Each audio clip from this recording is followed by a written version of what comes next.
cider was a big part of our heritage in the past. And it was a big part of our economy. Actually, there were several large orchards all around here. To the south of us in Malmö, there was the foundry that made the large double knuckle cider press. And their two main products was making a double knuckle cider press and also the Lion threshing machine. Okay, and so it employed a lot of people. It was a big part of our economy. And what happened was in January of 1934, they had a very mild January. It's like a January thaw. And it was that mild that grass actually started, all the snow melted and grass actually almost started to green up or just show tinges of green. And there was a large high pressure system settled over the American Midwest the end of January, and it drifted up and settled over the whole Great Lake Basin and stayed there for a period of 27 days in the Walkerton area. Right in this area here, the temperature never got above 0 Fahrenheit. And one night, which was February 9th, 1934, that's the night Walkerton holds the record for the coldest recorded temperature in all of Canada.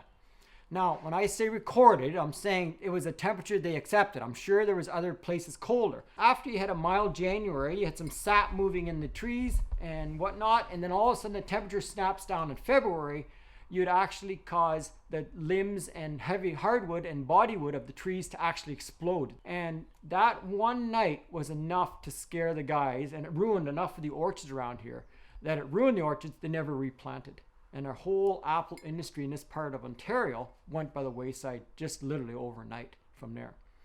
And so it's been a big part of our heritage.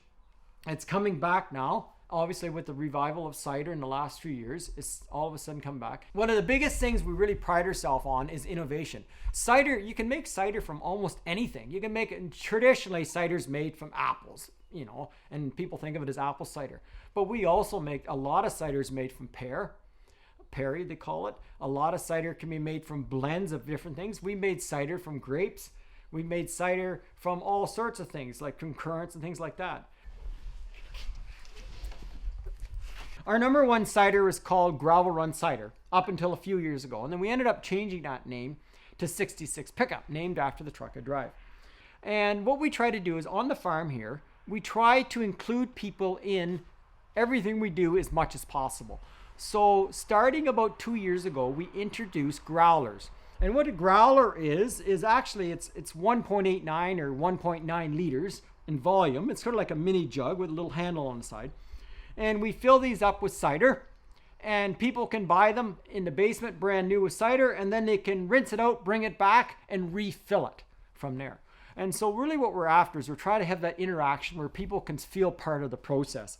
So it's kind of fun. So like yesterday on a busy day like that, you'll have people come in and they'll have like 2 or 3 of these growlers in each hand, empty. They'll come down, they want to refill them up, put a new cap on, send them home. And if they wish, sometimes people say, well, Gary, I got a bottle of 66 last time, a growler 66.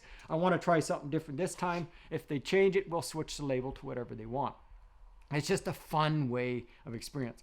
You would not believe how many girls now are buying these growlers and they're using them for weddings.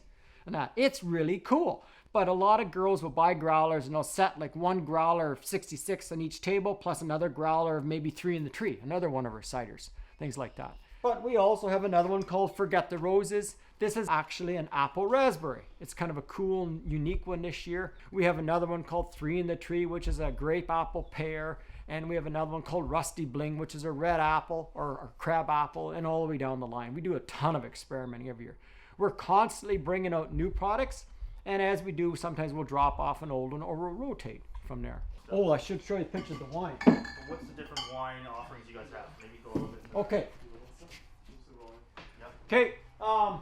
Now, when it gets to wines, we take our, like I said earlier, we take our wines and ciders very seriously, but we try not to take ourselves too serious. So, for instance, our number one red wine is made from a grape called Marquette. It's one of these hardy northern grapes, and it can withstand about minus 35 Celsius temperatures. Our number one red wine's called Kicked Out of the Country Club. It's much like a Merlot Valpolicella, a really unique wine.